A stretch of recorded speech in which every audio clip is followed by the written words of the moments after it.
Hey everyone, welcome to the third week of December 2024 Railfan updates and announcements. We start off with a fundraiser benefiting the Conrail Historical Society. Their goal is to raise $25,000 to restore and move Conrail Bay Window Caboose number 21292 to the Middletown-Humbolstown Railroad near Harrisburg, Pennsylvania. The Strasburg Railroad recently took the delivery of oak lumber for a former Pennsylvania Railroad flat car, and plans call for it to use the flat car for maintenance away service.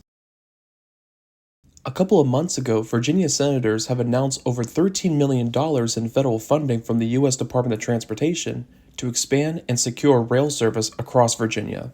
The $13 million has been broken down with $6 million for the Buckingham Branch Railroad to replace old rail and ties with new ones and resurfacing about 83 miles of track and 7 grade crossings. Over $5.8 million to improve the Richmond Staples Mill Amtrak station by upgrading 2 platforms, adding a platform canopy, and promoting accessibility, and about $1.5 million for the town of Bedford, Virginia, which is between Lynchburg and Roanoke, Virginia, to develop plans for a new intercity passenger rail station. There has been more progress at the Midwest Railway Preservation Society as Grand Trunk Western 4070 was moved over to the drop pit to remove some sample material from the frame and weld for analysis. Also, what recently happened at the MRPS's former B&O roundhouse was Reading 2100's oil bunker was installed into the locomotive's tender. The Pennsylvania Railroad T1 Trust has launched the Cylinder Club as the massive new frame for Locomotive 5550 is almost finished, putting the entire project at over 50% complete. The cost to make all 4 cylinders, not including the pistons, heads, etc., would cost at about $350,000. Investments in rail have also been happening in the state of Kansas, as 14 Kansas rail projects also received $13 million. The Abilene and Smoky Valley Tourist Railroad received a $471,722 grant. This grant will help address critical infrastructure improvements on the railroad. Also, the Tourist Railroad has seen a significant rise in ridership. I will leave a link to the article in the description for you all to see the full list of Kansas rail projects that have received a grant.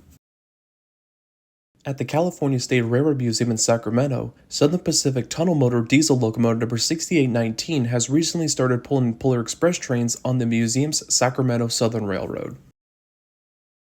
Progress is being made on Mount Rainier Scenic Railroad's Porter Steam Locomotive number 5, as freshly machined tires are prepped and ready to be installed on the driving centers. Huffman Machining has wrapped up 260 new flexible stay-bolt sleeves, and donations are still needed to get Porter Steam Locomotive number 5 back into service. We now move to Canada as the new boiler tubes for Prairie Dog Central Steam Locomotive number 3 have recently been delivered to the Tourist Railroad, and donations are also needed to complete Locomotive number 3's rebuild. Also, what has happened in Canada as the Kamloops Heritage Railway, located in Kamloops, British Columbia, has a new board of directors who are committed to revive Canadian National 2141.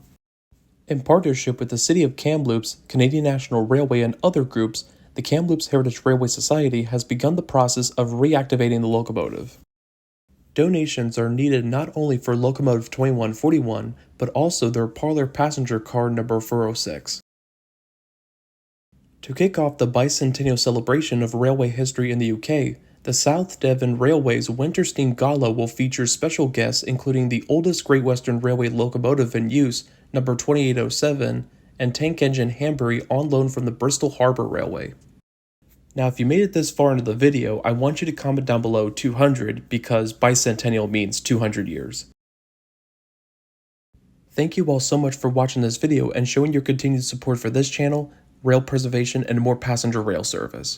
Don't forget to click on the links below in the description to learn more, buy your tickets, or donate. And of course, to stay up to date on more Railfan updates and announcements videos, all you have to do is click the subscribe button and click the bell button. A playlist of the Railfan updates and announcements videos will be on the left, as well as another video on the right. Lastly, likes and comment 200 down below will help this YouTube channel support more rail preservation projects.